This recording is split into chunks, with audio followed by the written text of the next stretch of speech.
The Vinsmoke family is a family of assassins. Sanji's father is an infamous person in the underworld. Fee, fi, fo, fun. I think I'm feeling a smell or a little bit sneak peek to the Assassin's Creed.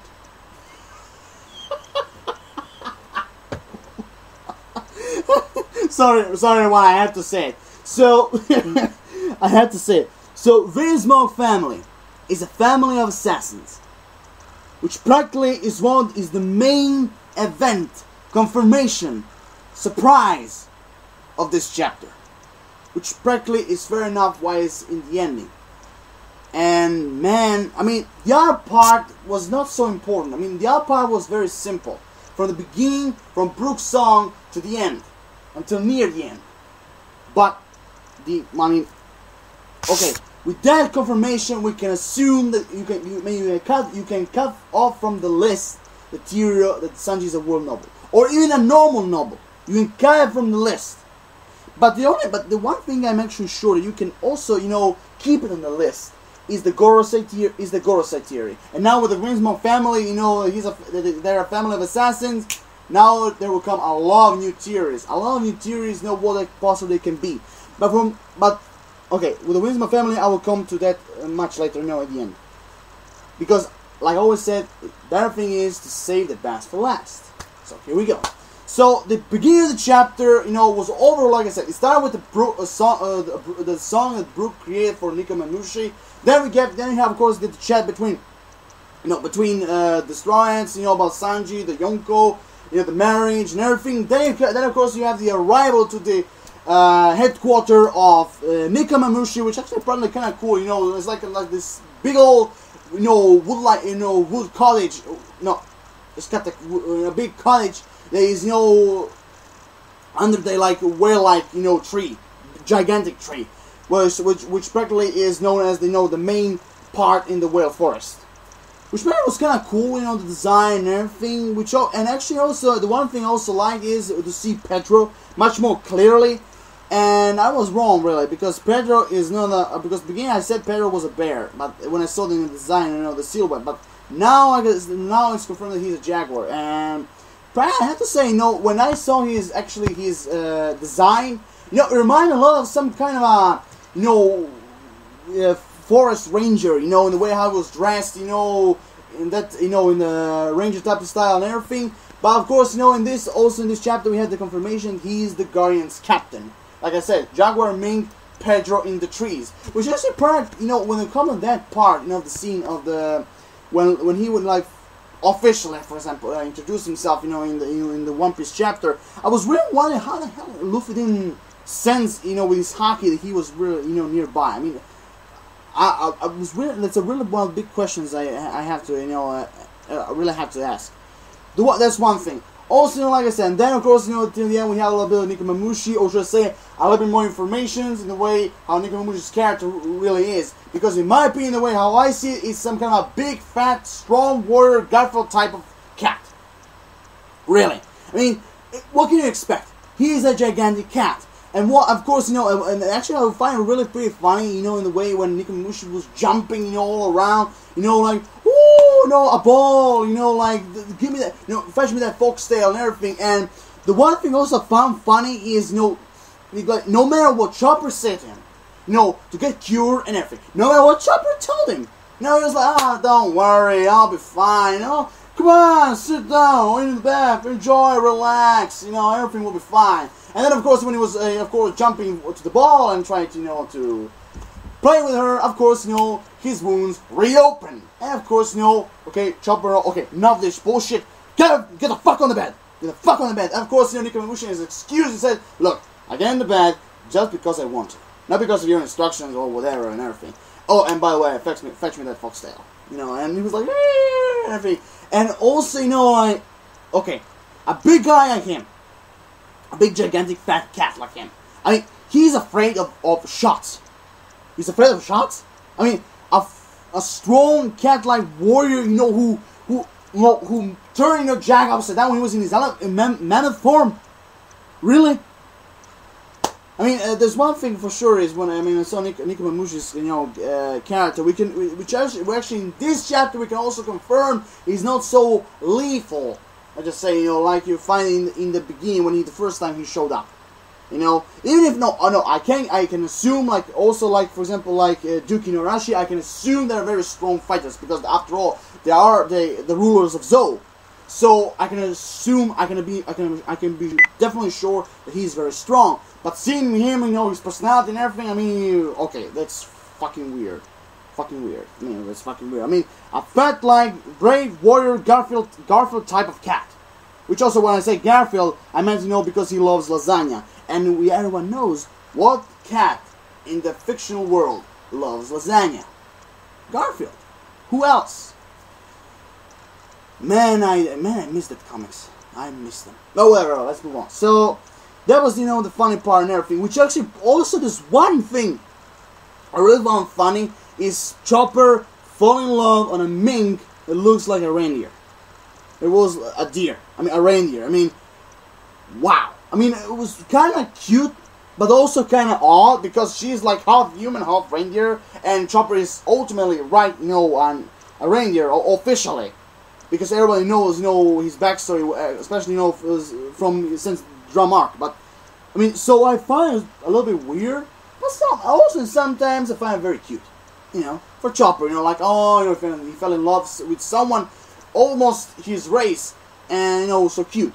Because out of nowhere when they came to the center of the whale forest, and she was like please she just I think she was licking him. I'm actually quite sure and Chopper and she said, please Dr. Chopper, this way, I will guide you to Nikomamushi.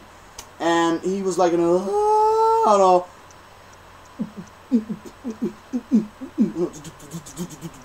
Chopper fall in love, which actually I find mostly cute and funny than weird, but you get the idea. So that was one of the also fun parts. The other fun part is the which actually surprised me about Nami, when Zoro was talking okay, Sanji getting himself in this mess, so let him throw himself out from this mess on his own. He doesn't need that foolish eyebrows guy doesn't need that happen. Zoro being this cold hard bastard like sometimes he can be.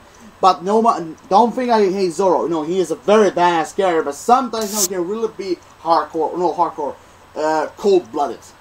In his personality, his spirit and everything. But and there's one thing I really was surprising is okay, Nami is defending. Next thing okay. And when I read this chapter, I was like, does Nami fucking feel something for him? She fall in love with him or something? Okay, there's too much surprise and mysteries in this chapter. It was fucking weird. And everything. But like, come on, Nami. She's Nami. I know. But it's really surprised, but also very funny. But let's move from the funny parts to the most serious parts. So the one thing is, of course, in the first chapter in the first chapter when the Griezmann family was confirmed, was officially was actually confirmed, the first one who was actually say that the Griezmann family the Griezmann name ring a bell was Brooke, and now in this chapter we actually have Nico Robin. I've also almost said Nami. We have Nico Robin, and of course and I had to say to myself, of course. The only strong member who can officially know about something about Griezmann family is Nico Robin, because she is the type of girl who can get to some kind of information much more faster than anyone in the Straw Hats. So I suppose that maybe in the next chapter, maybe she will explain who the Griezmann family are. With the information that she knows and everything.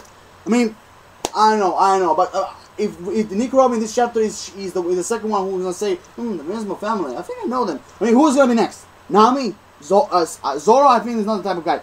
Who is gonna be? Nami? Chopper? Frankie? Who?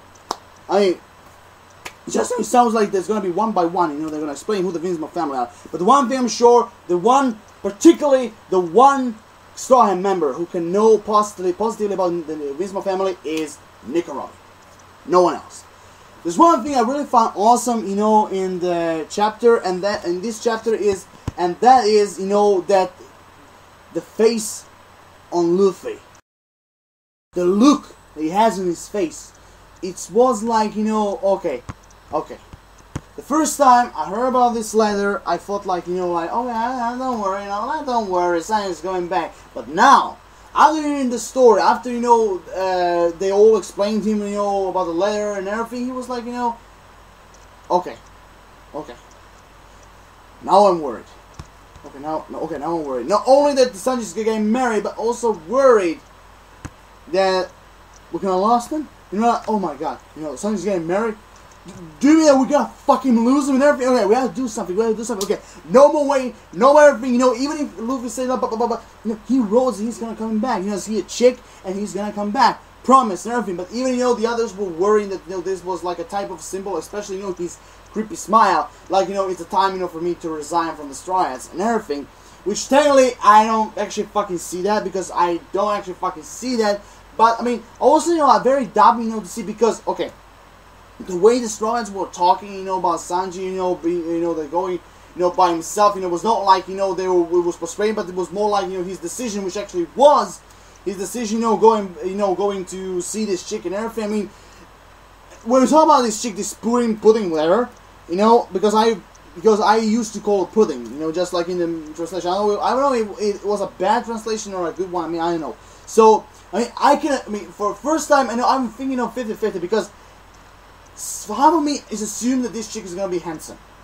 The one, very sexy, with big boobs and everything, just like ordinary, anime girls. But when we talk about, but my other side, the other side, sorry, is that I don't know if she is a daughter of Big Mom, and if Lola is her daughter, then maybe we can assume that, I don't know, and maybe she can be ugly, because no, it's a 50-50 chance, because we don't know actually nothing about this pudding girl, only that she is the 35th daughter of Charlotte's family, and she's gonna be like the bride of Sanji. So there's a lot of questions going on, but in the way how Luffy was reacting, because like I said, the beginning he was thinking like, nah, no worry, he's gonna come back. But now, now things are very getting serious, really getting serious. Like, okay, now I'm worried. Not only that we're gonna lose Sanji, but also he's gonna get married. But one thing is quite sure, I really find very amusing. I really also really kind of, the same type of Luffy, Luffy is, as a character, like, he was really, if Sanji was getting married, he was, he would really, bring, purring, warm welcoming to the crew. He was willing to accept his wife into the crew, which actually Brooks said, no, I don't think otherwise, because the rule is, if you marry a family member of the Yonko, which was saying that much more precisely, Big Mom, because that's this big fat bitch is the one we're talking about right now. So if Sanji marries her daughter, they became underlings of the Big Mom Pirates. Under the Big Mom Pirates, and of course, we all know that Luffy he hates to be controlled. He hates to be an underling of someone. He wants to be free. He wants to be a pirate. He wants to do whatever he wants. And of course, like, oh hell no. Okay, that's clear. We have to go, Sanji himself. We have to go to rescue him. We have to go to the Whole Cake Island, and of course, like everyone, hold your horses.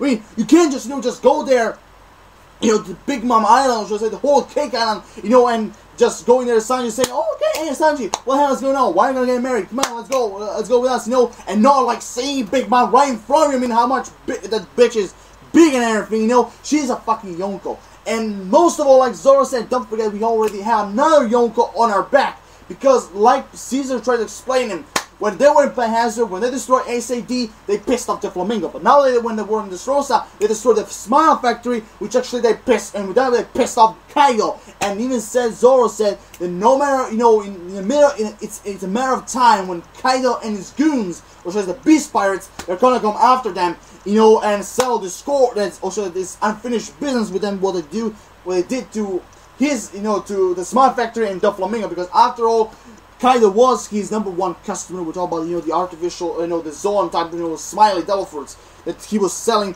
by the help of Caesar Clown. So, no Caesar Clown, no the Flamingo, Smile Factory destroyed, Kaido will be ultimately pissed. Even if in the way how I see it in this chapter 795, I was really wondering if he already knew the back day, because he was wondering, like, he doesn't really knew what really happened these 2 years ago, in these 2 years, wondering, like, if thinking like Whitebeard is, is dead or not. I mean, I know, but the one thing for sure, they have Kaido on their back, and also don't forget the Fishman Island. They also have Big Mom on her back because he declares war on her because after what his crew, should I say, Baron Tamago and Peckers were already prepared, and the other members of the crew prepared to do to Fishman Island because if they don't deliver her sweets and everything, which practically they didn't. But of course, they saved Fishman Island's ass, not because, they delivered treasure to Big Mom. And of course, she agrees to bring her anger on Luffy's back. So, short terms, they have 2 Yonkos on their back. When we talk about the other Yonko, Shanks will not do shit because Shanks see him as one of his best friends. But when we talk about Blackbeard, yes, in that matter, when we talk about the connection with the Revolutionary Army, because they're gonna have very soon, they're gonna make an attack to the Revolutionary Army, and I please don't want all that to take it off, to make it an off-screen fight. I really want to see what's gonna happen. I really want to see the leaders of the Revolutionary Army. So in short terms, not only its connection with the Monkey D. Dragon, but also, like, Blackbeard is gonna hunt down Luffy. So in the short terms, he had 3 Yonkos on his back.